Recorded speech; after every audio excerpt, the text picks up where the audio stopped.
Adrenalin, brzina i preciznost. Dame i gospodo, pozdravite aplauzom novi Ioniq 6.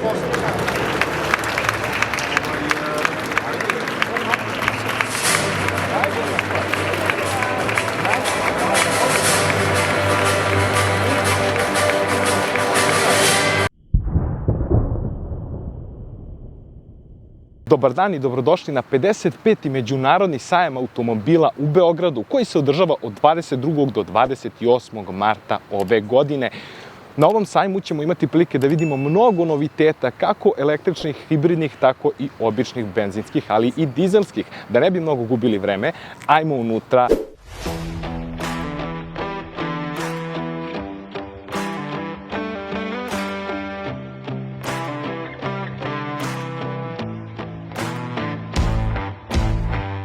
Ja imam veliko zadovoljstvo da vas pozdravim u ime Porsche finansijske grupacije Srbije i da vam poželim dobrodošlicu isto tako u ovaj svet luksuza, u ovaj svet premium brenda.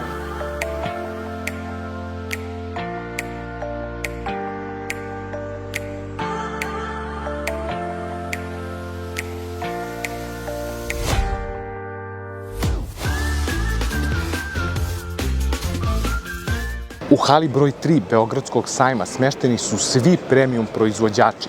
Mercedes, Maybach, BMW, Mini, ali i Maserati.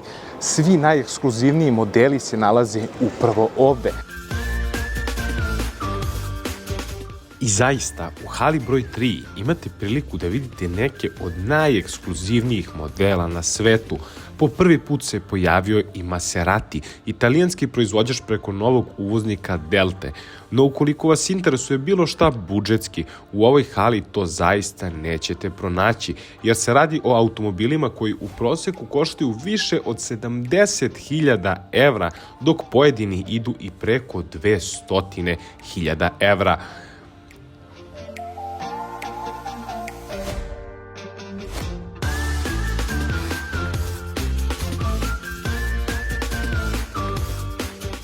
BMW je predstavio i 4 model, famozni kupe, koji je sada u potpuno električnoj izvedbi.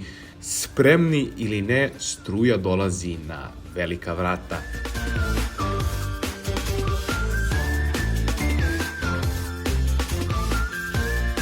Mercedes sa druge strane nam je predstavio i svoj performantni kabriolet SL AMG, koji izgleda izvrsno, ali izvrsno i košta.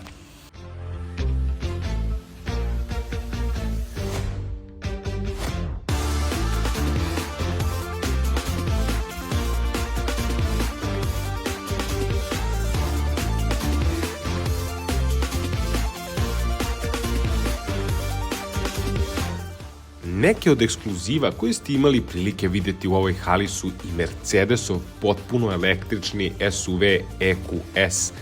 SUV, dakle model koji ste ranije imali prilike videti u limuzinskoj varijanti, sada dobija i svoju SUV varijantu. A sa druge strane, Audi svoj popularni model Q8 prebacuje u potpuno električni pogon i predstavlja nam Q8 e-tron model koji zaista nikoga nije ostavio ravnodušnim. Nasuprot hali broj 3, u hali broj 1 su izloženi svi ostali proizvođači automobila. Do te hale dolazite prolaskom kroz pasaž u kojem će biti smešteni svi propratni materijali ili usluge koje nude izlagači. Ajmo sada da vidimo šta je to izloženo u hali broj 1.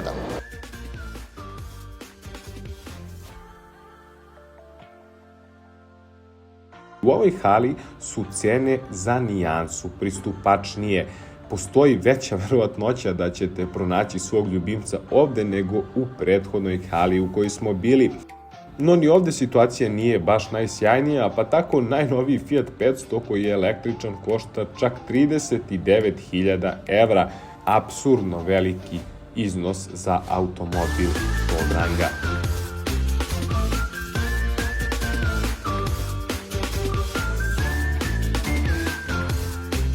Mnogo novina i na Peugeotovom štandu, novi logo, novi modeli, novi 408, a cena prava sitnica.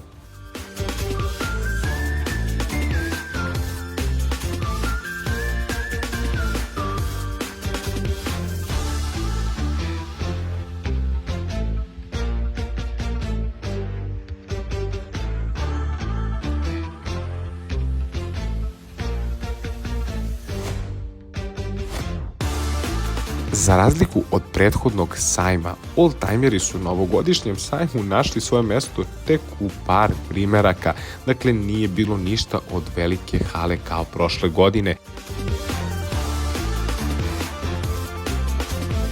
U pasažu mnogo izlagača koji su na svojstven način predstavili svoje proizvode ili usluge.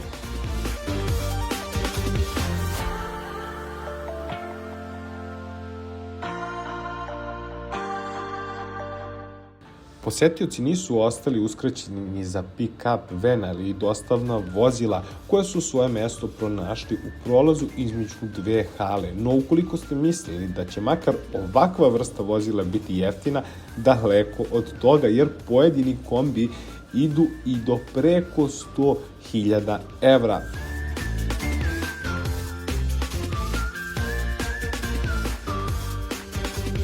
I to bi bilo to za danas. Nadam se da ste uživali u kadrovima sa sajma i ne zaboravite, traje od 22. do 28. marta.